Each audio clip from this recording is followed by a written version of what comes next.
In Greek mythology, Cassandra was given the power to foretell the future, but cursed so that no one would ever believe her. Much like my great-grandmother Cassie the Cursed.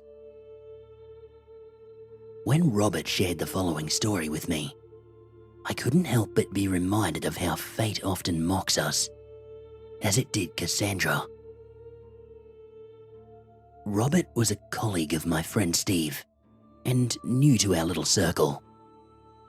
When that circle includes a few psychology graduates, deep and meaningful conversations are par for the course.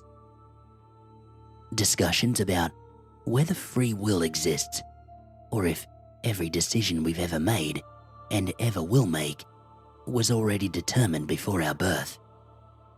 Whether a set future already exists, or if it can be predicted or changed. You know, the usual circle jerk philosophy questions that far greater minds have already debated endlessly for millennia. For us, these were mere idle intellectual jousts to pass the time. We never seriously expected to agree on any definitive answer with our varied experiences. Even stories like those of Emily's only seemed to create more questions than they answered.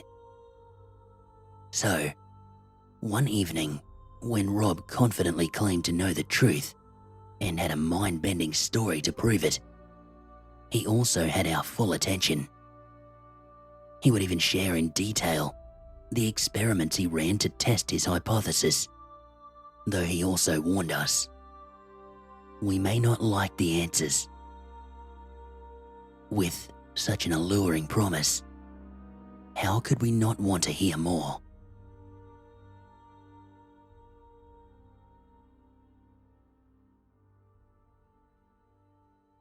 Within psychology circles, it is somewhat cliché to say that the concept of now is really an illusion.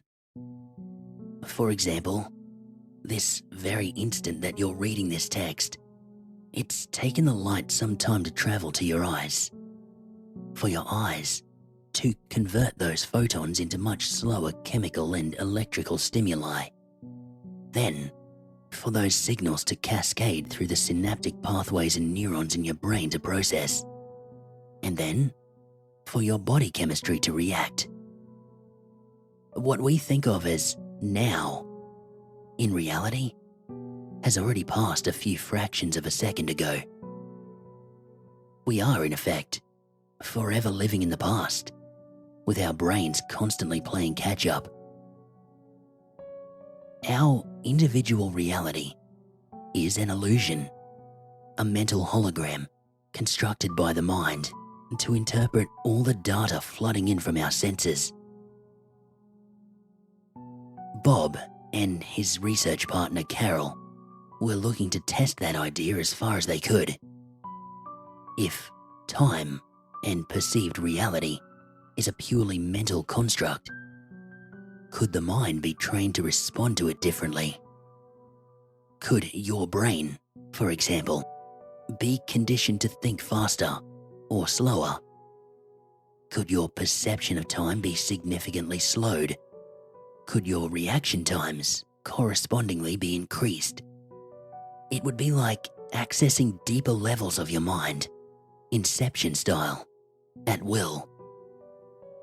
If it were possible, it would have revolutionary implications for fields as diverse as education, health, science, and technology.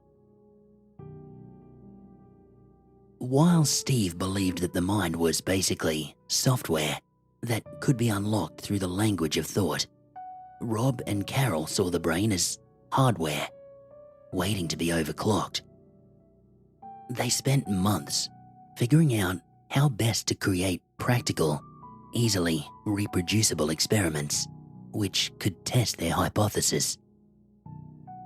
After much debate, tinkering, trial and error, they developed an ingenious device they dubbed the Inceptionator to do just that.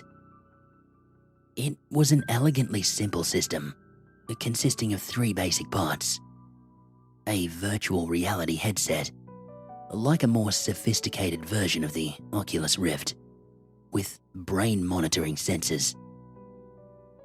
It fully covered a volunteer's eyes. There was an attached camera that projected images to the headset, and an image processor that could modify the footage from the camera.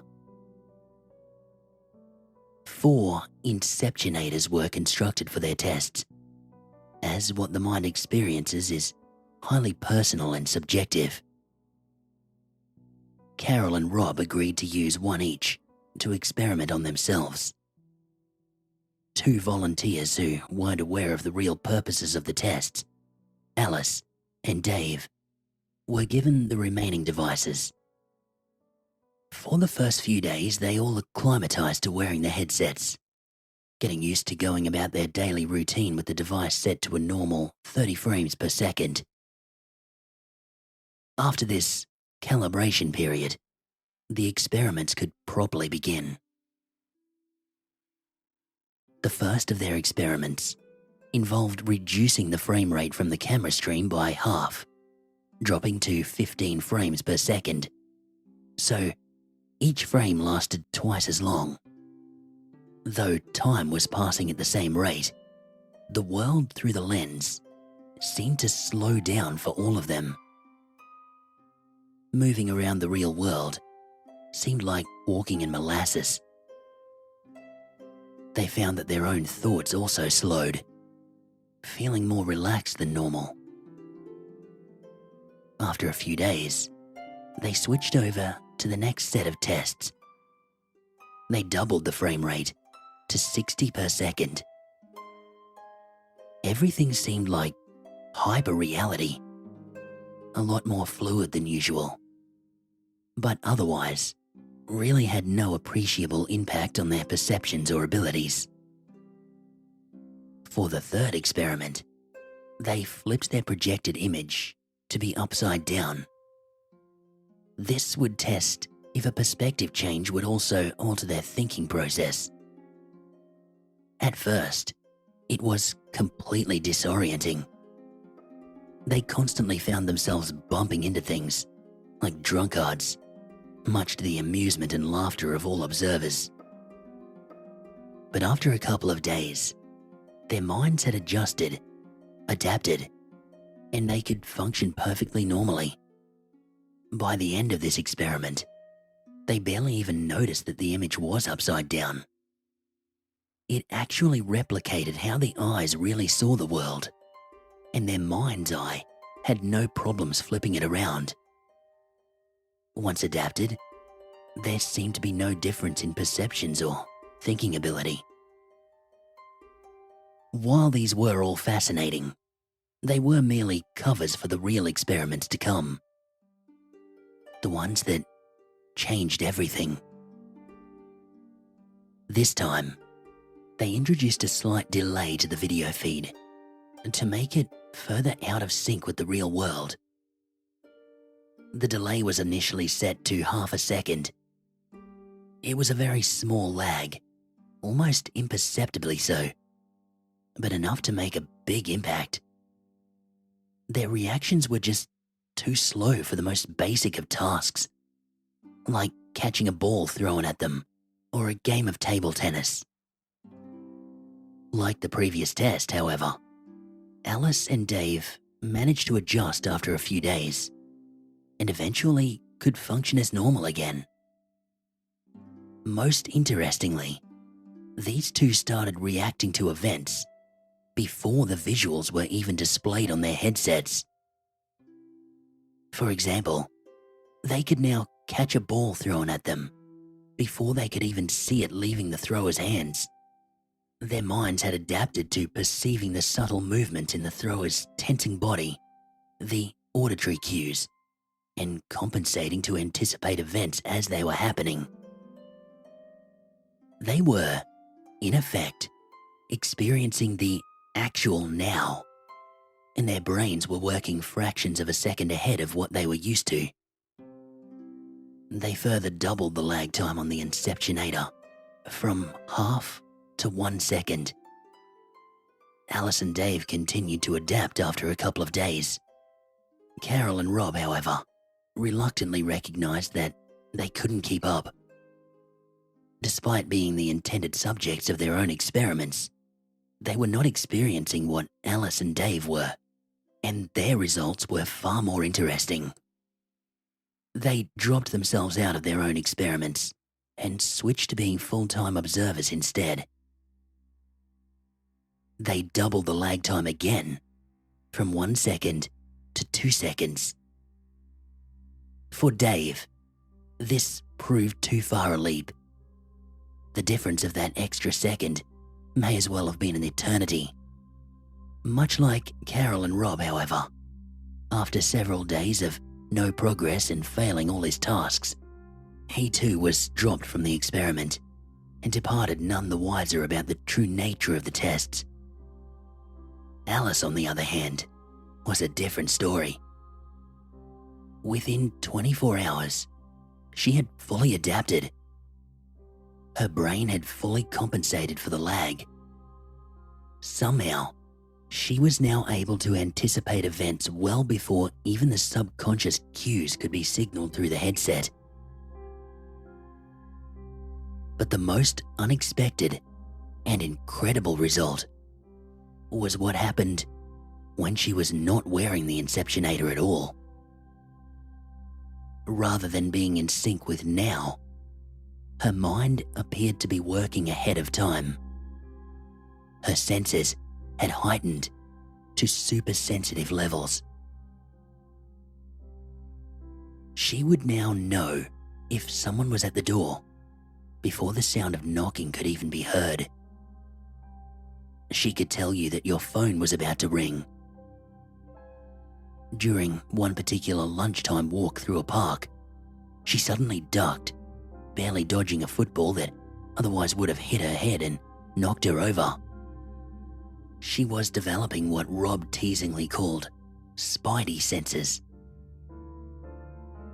Swearing secrecy on the project, they continued with their testing, but now solely focused on the growing abilities of Alice. They increased the lag time again, this time to 3 seconds. It took Alice just 14 hours to adapt. Her skills became astonishing and seemingly impossible. Alice could now call the cards in a randomly shuffled face-down deck, one by one, before they were even flipped over. Or call the outcome of a coin toss with 100% accuracy, but only if the results were revealed within 3 seconds of making them. If the delay was more than 3 seconds, they would invariably be wrong half the time. She began to develop the habit of finishing other people's sentences. Implausible as it sounded, the Inceptionator was somehow training her mind to actually run ahead of reality. Carol and Rob wanted to see how far they could push this ability. They increased the lag time to 4 seconds, then 5 seconds, then 10 seconds, and then a full minute. Each time, after shorter and shorter periods of adjustment, Alice would adapt. Her skills were now beyond freaky. She knew what you were going to say before you said it, as if she was reading your mind. She could predict the entire deck of cards before they were spread open. One weekend, they even had the bright idea of testing her skills at blackjack in a casino. They won over 17 grand before the pit boss eventually accused her of card counting and had them banned from several properties. It was clear that her mind was somehow seeing into the near future, and they had created the tool and methodology to train this ability, at least in Alice. It was unclear why only she was responding to the training, but it was an incredibly exciting time for all of them. They of course recognized that this experiment had already breached several ethical lines that they had put in place at the start. But the irresistible lure of this incredible scientific discovery, that was too tempting for them all. They were on the cusp of being able to answer the great philosophical questions about the nature of space-time and causality, to prove if the future was written in stone, or if the flow of the great river of time could be rerouted. But they needed more specific experiments, designed to test specific variables. There seemed to be rules, limits to what Alice could predict. Her accuracy was strong only within her lag time limit, or temporal horizon, as coined by Carol. Outside of that, her guesses were no better than random chance. This itself was creating new paradoxes. They needed more time and tests to explore and untangle them. For example, why did this temporal horizon exist? Was it because the future knew what choices she would make, and she was simply able to predict them because she had already made them? Or did she, by making a prediction, lock the future into a certain outcome, up to the temporal horizon, like opening Schrodinger's box to determine his cat's fate? There was also the question of why Alice progressed further and faster than anyone else. Was she special? Did she have latent powers that the experiment simply unlocked? Was it her unique genetics, or something that everyone possessed? It could be specific life events, or diet, or psychological factors, or a list of dozens of other variables that needed to be ruled out. It all needed more testing, more time. They had to, and wanted to, be very thorough and very sure that they had more answers before they made their research public. Another unexpected side effect of the experiments was that after months and months of conditioning and exercises with the Inceptionator, Alice's brain no longer required it to continue honing her abilities. Over time, she naturally pushed her temporal horizon to 5 minutes, then 10 minutes, then 20 minutes, then an hour, then 2 hours. But her newfound powers were also starting to take a physical toll. Her body seemed increasingly out of sync with her mind. She was constantly restless, fidgety, as though her body was unable to keep pace with her thoughts. Alice began subconsciously reacting to events well before they occurred, giving her movements a strong schizophrenic quality. She began suffering from frequent bouts of narcolepsy, suddenly falling asleep mid-conversation, and then jerking awake, screaming with nightmares. She was also becoming increasingly erratic and paranoid. She spoke of seeing phantoms, appearing as future echoes, floating in and out. More disturbingly, she occasionally would shriek vaguely about entities all around that weren't human and shouldn't be here. It was around this time that Carol and Rob decided the experiments had gone far enough, and it was time to publish, to go public with their findings. It was also increasingly clear that Alice needed urgent medical attention, and their increasingly heavy conscience began to outweigh their desire for more data. What they already had would surely secure a Nobel Prize if it could be peer-reviewed and independently replicated in other labs around the world. It would be the next revolution in understanding the fabric of reality, built on Einstein's theory of relativity and Max Planck's quantum theory of subatomic particles. Carol and Rob invited Alice to their office that afternoon and informed her of their decision. To their shocked surprise, Alice reacted vehemently, refusing to cooperate, screaming that the experiments were already too late to stop and they've been too blind to see it. She refused to see a doctor, screeching that it was the path to her being a medical curiosity, strapped to a chair and medically experimented on for the rest of her life.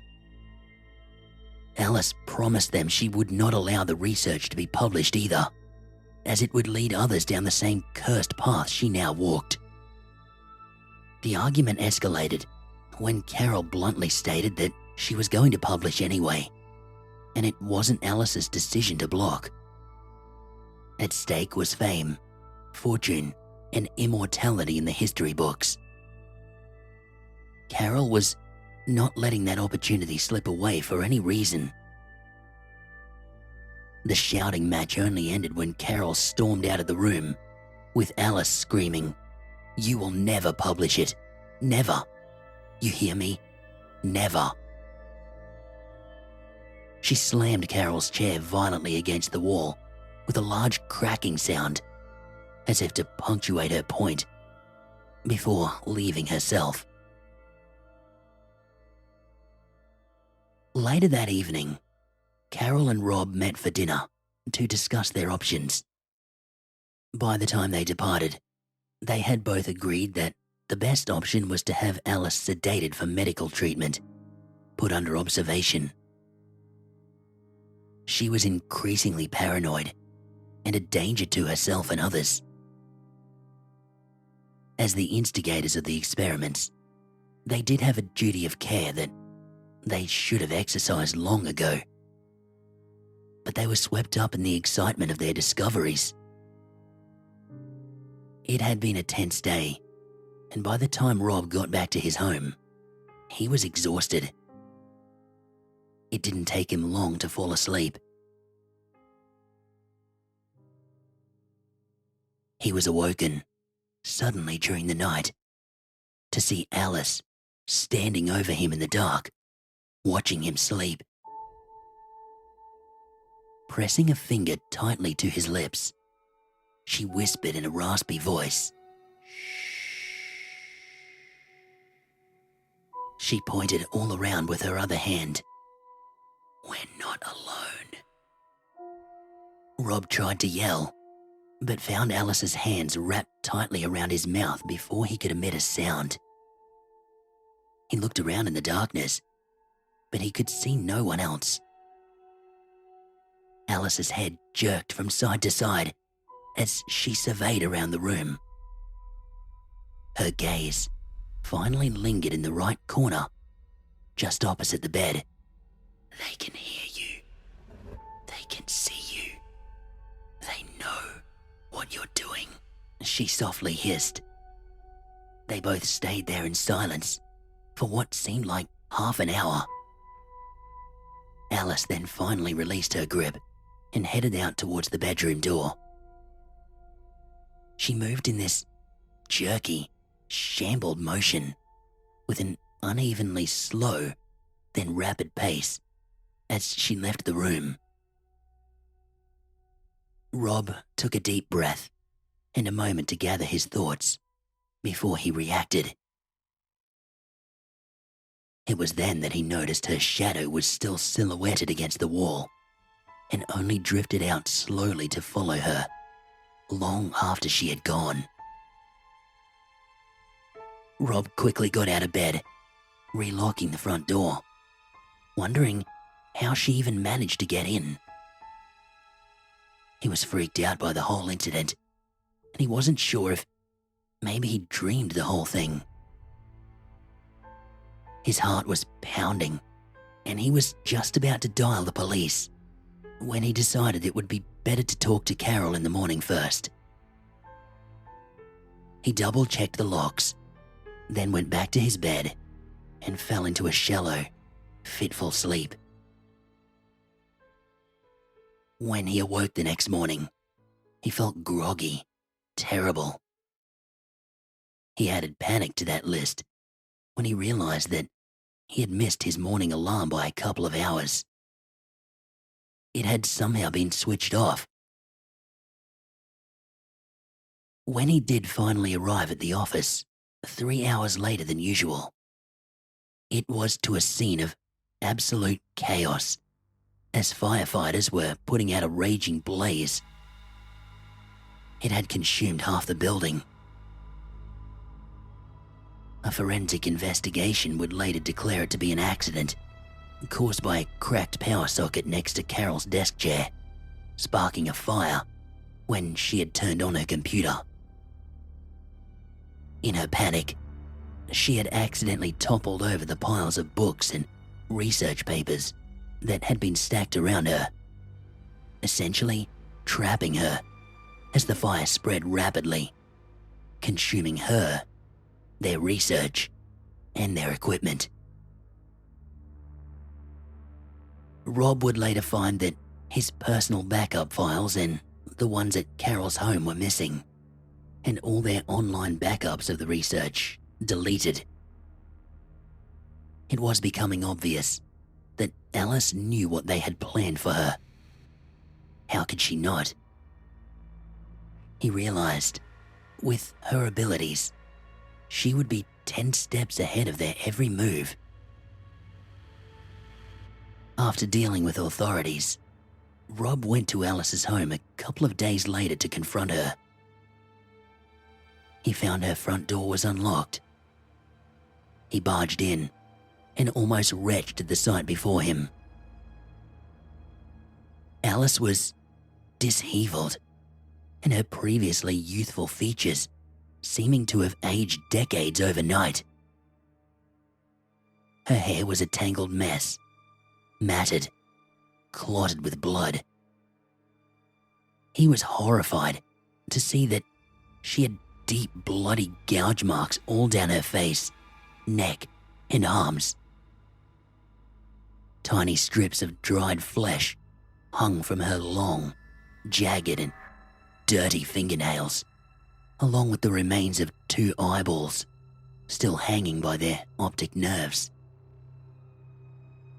She stared at Robert through the gaping holes where her eyes used to be and hissed, "I've been expecting you." She stalked around the room, more gracefully than she had in weeks, like a tiger, sizing up its prey. When she spoke, it was with greater clarity and power than ever before. "Oh, why so shocked? Why the pity, the horror, and revulsion? Why do you feel these things when you gaze upon me? Are you not proud of your work? Does what you've made offend you, disgust you? Did you not want to see what I see with your experiments? You now see what I do when I look at you, at everyone. All your deaths, unwilling, frightened, pitiful, painful. You are all walking corpses. You just don't see it yet. But I do. I see it all. That's all I see." As Alice's maniacal laughter filled the room, Robert ran outside and puked. After wiping his mouth, he pulled out his phone to call for the police and an ambulance. By the time they arrived a few minutes later, Alice had already gone, leaving only a fluttering curtain blowing over an empty window. The police filed her away as a missing person. She still has not been found, nor is it expected that she ever will be.